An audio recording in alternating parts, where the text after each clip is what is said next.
Hello, Adafo. Be Mama Kwaba ever a fair clinic show so. On him our Benz, they be a son and mecano. So who's a badia? Nay and common ye be dear. Send a beya or be a bed son of Mossy. Until show way ye dear boss say. Ye barb sissy a warrior, any impinachine. The Asibiano or him our Benz. What about fair clinic show dear? My son, your radio man. And then come on ye be dear no. Ye be cabby be dear fat. No credit. Any what do? Ye pesi hu no kredie any what do die hu hia pa wa braba ye boyi mu titiru ya wariem ene empnache enti enne no menko ba bia nya bote na ye besua de e wa fair clinic issues so wo hwe me ho aye fe a de bia wo hu me na me blinky ya me tea and me makeup e Florence Beauty Parlor on a year, you won't come tech. About me for Florence, I was 0557 80556. The share matter, dear mommy, who ye for short idea, Shemia. The mother's touch, almost woke massy. Occasion be an on Bishop what idea, I'm on wife. But my from was 0544 8291 number choso. Na Jumekwa so masine Emma media fair clinic show you bro Danny down when you GHP photography said the Nebia Meka no more the other for more quality pictures any videos no more the bem mount e bonnet dear for papa into many one coming from Musisia I was 0245475186 no more bed choso I don't for me now let me try me more about me back the video come on brain. Oh yeah, GH Paid Media brings to you another exciting and new session. That is GH Paid Photography. Do you need a videography or a photography for your wedding, engagement, birthdays, funerals, party, naming ceremony or any outdoor event? Look no further. You can follow us for your best and high quality but affordable photo and videography. We also offer makeup services at a cool price. For more information, you can contact 0245 475186 or 0242285108. GH Paid Photography, a touch of class. Other four, Madam Massamunya would say, chain, mammy, bye. Nene, me guess a many mini bedroom commodity. Only the no no criteria no credo. Or by me who, or door and any credino. Dear who here were brabum. Me guess see a friend, Michael in bouquet. A dinner door, less or no, or a neutral, or boha. Until now, but say any bedroom commodity see I give a break. I was fecking issues. Mr. Michael. Oh, Papa. Let us say, young upon Ado. And yes, she. Yes. Why, Papa? On so why, Papa? Why come up? Mr. Michael, and come on, you be. Who says, you see, I'm not done no cradle. Ye new moons and so string. If you want no cray, I bet show a dog a name. I may be so dead or dog, I bet no cray name. And Tina no me per se, or ma, I shall fall at say, and no maybe I say, or dog cry any day. Okay, really, me does say. Metchia, me tea for me tea me, and I'm a pay. And I made down was it. Say, what been a home at the mobile program is so. And I made out including now so I say. Ya kasa odo eya dia eso. Yeah, odo eya dia eso pa. Ne say e fa po mu. Ka wo ti baby. No dia dia chao. She pin dia. Pin pan. Because one odo enlimity account. Say me do be me ni party ya. Oya ma de yakura isa say me do nti. O say me tene.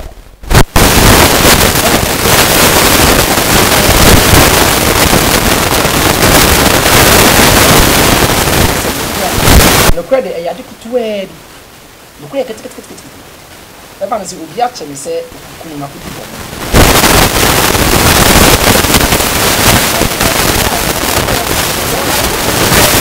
Don wakabum achim tinu te waso ne tie ni ye pa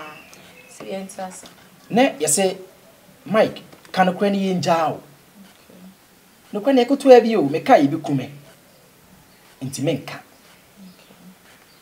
ɛna ɛntɔn so deɛ ɛso ɔdɔ nso deɛ ɛyɛ adeɛ ɛso paa because Bible sɛ ɔdɔ ɛni me tim account sɛ me dɔ wa ɛnyɛ adeɛ betimi ayɛ ɔbɔne ɛwɔ wakyi hwɛ sɛ wɔne wo kuna na sɛ wɔne wo boyfriend krampo te dɛm na ɔdɔ ɛtimi mu a sɛ bɛrima no yɛ ade bi wɔ wakyi a ɔnyɛ hu a na deɛ mu ahye no ɛyi akosua ma yɛ bibi sɛ wɔ wakyi o fa kyɛ me deɛ ɔdɔ paa no but ɔdɔ ɛnte sɛ me ne wanya asɛm ne mepie ba abɔnten gyimifoɔ aboa ɔdɔ mpɛ saa always be adeɛ ɔdɔ pɛ ɛyɛ ntiaseɛ adeɛ ɔdɔ pɛ ɛyɛ ntoboaseɛ adeɛ ɔdɔ pɛ ɛyɛ nkabom ɛne ahofama ɛne tema ɛne yɛ ɔdɔ na woka sɛ nokora deɛ yɛmfa nokora ɛnka ɔdɔ ho because nokora yɛ adeɛ kotoa bi ɛwɔ ɔdɔ mu but ɔdɔ yɛ adeɛ ɛso paa wonim sɛ ɛnɛ wiase ne yɛwɔ no yɛka ɔdɔ ɛne nokora abom baako nti ama yɛhu difference ɛwɔ ɔdɔ ɛne nokora mu one mene me yiri te fie ne menya call ɔbaa ne me dɔ no menya call na me mpeke wɔ ne me de pia bonten ɛno nkyerɛ wɔdɔ sɛ me dɔ me yiri a me fi bibia nsie no ɔwɔ sɛ me tena n'anim ɛpeke call no ne ɔwɔ sɛ me yɛ bia ɔwɔ sɛ me yɛ no me yiri anim anase bia me mprampo anim na wonim adeɛ baako ade bia me ta ka ho asɛm ne sɛ sɛ wone obi ɛtwe mpra ɔdɔ ɔde dɔ ne yɛ sonko sɛ wone nipa na ware difference wom no any day difference wom ne say me ne wo twempra no asɛ ade mi hu bi da be me hwehwa ade no na me nsa aka ade no hwe ni je bi a menya so oba me dɔ ni to ka sɛ me ndakra me da na on sɛ me ware ni wie a ɛhɔ na me be kyerɛ no ɔdɔ na nkasa sɛ me ne twempra de ɛya de fɛdɛfɛdɛ na me yɛ ni kɛkɛ sɛ me pɛ me be sɛ obɛte ka me so me fi di se minya ware ne de a ɛhɔ na mbɛkyerɛ ne sɛ me dɔ no ana sɛ me dɔ no enso ene wiase ne yehu ne saa yehu ne sɛ bɛma no onya approach me sɛ me pɛw waka ɔdɔ asɛ because minimum ɔbaa bi a bɛma ne fie sans wo free ahimfie nti no wo free ahimfie nti no ohunu sɛ bɛma yi kura me dɔ no na me ne wo a me ba ɔba bɛyɛ de hye daakye ɔba bɛdi adeɛ ɛno nti na wɔdɔ no ti saa adwene no so de kwa wadeɛ ni mu a ɛma wadeɛ no so nyina ɛna medi kaka sɛ ɔdɔ deɛ ɔdɔ ni meti maka adeɛ ɔdɔ pɛ ɛyɛ ntiaseɛ ɛne ahofama ɛne yɛ wɔdɔ esi ano deɛ Emia Michael akyerɛ no ma bebree mu sɛ ɔdɔ ɛyɛ ahofama ɔdɔ yɛ ahofama because so do obi a wonfa hwɛ nsie no me pacho ansa na ɛbɛto aso sɛnɛm di kaka GHP photography ɛna soma sene ɛma me de shows nkui brɛ mo ade papa bia na yɛhwɛ ɛma ne ntwam enti so professional pictures and also videos a frɛ wo mo no mo bɛgye so me lofo me pacho sɛ wo ka sɛ wɔdɔ ɛhu hia kyɛn no kredie no sɛnɛ wo kyerɛ obi nso betimi aka kyerɛ so wɔdɔ obɛhwɛ wani kosua yi mu aka kyerɛ sɛ me dɔ da bia enso na koma mu no wadi ubane so onu nyina na da kata ba akoso sorry enso mi hu ni se nkadipa no edi no kra ne ma wa ko want mi enye wo sa na wo do mi na wo se edi mi bani me de me hu really ena me di kaka ene se on se yan kasa emema na ya ba wiase nne no ene emma no nso yehia wo mo no emma ne mpe no kra ena yen so ye mpe no kra but oba ne hunu se wonya ɔdɔ efri bɛma ne nkyɛn ɔne ne betimi atena so no na de ntina me medɔ wo na me ne BBC no kra ɛhyɛ wɔdɔ mu no kra ɛhyɛ wɔdɔ mu eti wɔdɔ no ɛyɛ ade a ɛyɛ etiri ankasa ɛyɛ head ɛna no kra ne hyɛ ne mu enti sɛ medɔ wo a ɔwɔ sɛ me di no kra mu wa bibia me ti fa bibia nsi o ma ne nyɛ yi ɛso ɛnɛ no yɛ de BBC esi ya yire no mo ene ye mprafo e wa bonten because ye hunu say ye de odo ne ma omo a ohia no kra ni biem so nyanya odo na ohia no kra ni biem na wuti we me pese me busa wankaza se mbiem ma ne hawo se wa ware so ware menim ne me hu na me se o baba me do me pe wo pa wa hwe de wi a wakoma besi aye ene se no besi aye agiatum de bia me catch you say I love you I love you I love you me say wa dwene I love you nye odo umu obi odo obi a unye hu no say si me si die odo se emra ne Adam ewo Eden tru ani ma ohu Eve no emra ne bo Eve no so na wo say we die we don't be muto pe we die me mfem pade prekope we ni oba otome eti Eve so hu Adam no so say we ni be ma otome we ye me se so boafo ampa it's I love you and your odo but uhu ni odo wa unye hu no say we otome ba ene wiase ma na aba ne de omo mpa no kwadi ena me di kan kan no omo hia odo no nko anti omo hia odo from mouth pepe oh baby I love you ena omo hia but odo no de no kwani hye odo ni mu nti obi do wa wontimi nya obone se me do wa mentimi nya obone ma ne nya yi hwe ye wo ba ma bi wo no oba te ono oba ne te no oba no se be ma no wondo no oyi bibia kwa nya ne fe do be bibia nya ne fe nanso pa ma obi nka nche no adwuma mu se wo yere wo twahye wo fie se ne ho besi aye ha ene ahopopro ba be du fie ho no no isa so odo oba ni nti no eti na wo ba but o ma oba ni hum se odo no e ba cho na se emema mo wade bi se wo mo ba ehu se wo do ni bibira wofa no wofa wo se sebi wo ye jimifo okay ena oba nso so hu se be ma dona adoni yie pa meka oba papa asem na meka koso nye oba bia na fa ho se odona na wo no the oba onim se be ma me ni ntimi kuni wo do me no ohu a uta sa suba na di kire na e ma ni timu ye ni de e bia na oba won na sa suba na di nche so akoma mu no ohu ni se wo do enti ade enti na odo no mo di bisie na mo da bi nso adi denti a eni kwa se be ma ono oba tia wo ma oba ni hu se wo do ne pa emwa one me meti hei se me yi a ye me yere ne be mama yi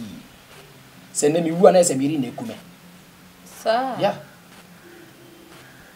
se mi wu nso wa na se me yiri nso timi wu se me na mama me ho kwa me yiri ere be etimi ekume se nye natural death dear no okay what am I say because se oba one ne te on se me dika kan se empratwe emu do no ye mfa ma wade emu okay se one obi etwempra ye mfa no ma wade emu se me ne etwempra nti odo e wo empratwe mu de ba wade enim ama na obigira da bi o he wade begu e bia one ne etwempra no wutimi no se ehye ne botom yi ni sika but o wade a eni kwa se suba no udanadi so because mo ba be wo normal thank you mo ba be wo ma mo ba chichire busunya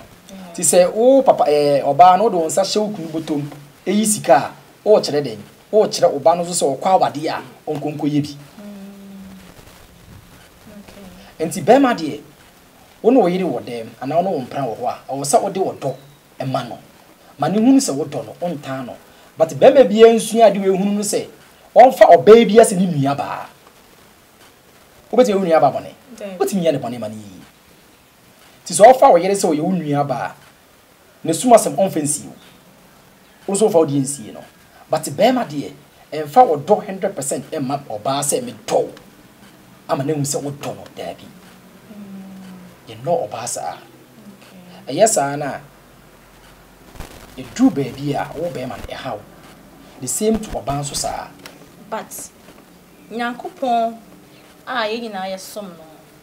ono wo tro wo na asem na se o kan wo na asem mu se emema endo omoye no na manso ye mbre ye ho ase na se o ka se ni se be ma wo do wo ye bebre a na se nyankopon asem no mo dane no mema no ye dane no nyame asem ye ntimi nyi bi mfife bi nhyem okay ye na nanom mpenso mo ware ye no de nti o mo tena wade na se maame fo no de nti o mo tena wade na se no enye bibia nti o enye wo do nti a enye tema nti a omo tena awade na se because of omo ma. Oh, okay. Se akoda no me free ha enkowo wa ha. Ti se be ma no se won no me na se wonye kra na se me na wo be enan ana se enum a ye mfa ne saa na me tena awade na so. Okay. Ena wo free fie so ma na di bia hye na adwenu se awade na wo kɔ no. Hwe na wansa wachi abefie bi. Because oba ye nche wo ye be pam. Nti no se ote awade na se no because of the mention ote ase. Okay. Nti odona be man de be ma no no. Won check sa do ni biem.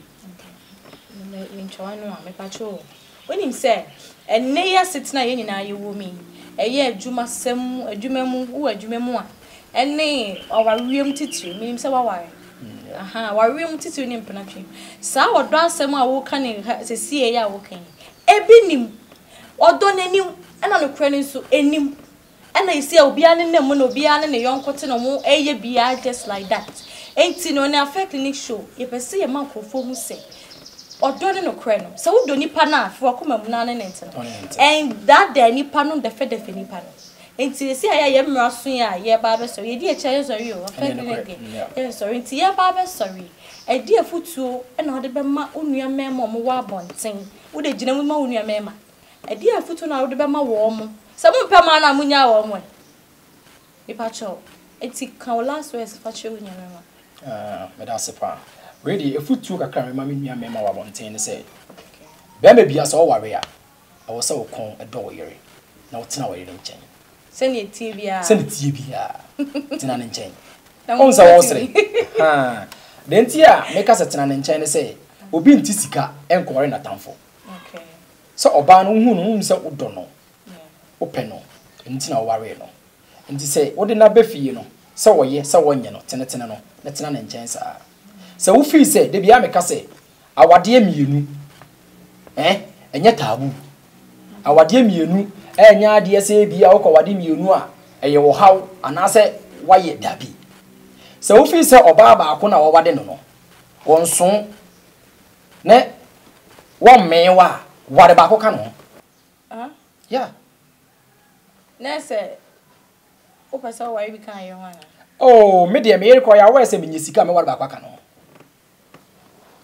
Mrs. because abribia me taka kire no oh yeah oh ena be me bia nso be wade ba ko ka yire ho a wo ne wo yire enwene ho on enkobo adwama wa abonten kunyinse obi ba e ma ne mbe wo ma na wo ne wo yire te wa oba pa me be se me ka se mi cho sa amre na wo ye o yire good o ye ne papa dabi o wa me wo ba o ba bi o eno enchira obade etimi gu obade ka cho yire se maame weni na ekoso me be se me ware ba ko de be e ka ho one sa wo ware ka no so oba no baby o te no ne ho to no na somjo no ne mai okay we living life no normal na we nso living normal on tete o nese be ba ma ka me ati ase se obe ware bie maka ho sa ware mienu miensen adofo abeto mani ma che e me ma no de abeto mani mu wa Afia Clinic show so won person mo ware bi ka ho na ma na nti ase enti wonya botre na wotwe sene ye beba betena se ni ehudie nti a me ma no person mo ware bi ka ho na maako na omo mpe because nti hoi muni se be ho afem ho okono pa na akwa ware bia beka me ho de me mempene to mbeba show yi so aba me ehudie nti a omo person mo ware bi e kan ho ahwefo ha ene no human beings me di mi sem ni na ABC bra Michael nyankopon share say say dem di kan GH Pay Photography and a summer snake e mo me di news yi anasa sem ni na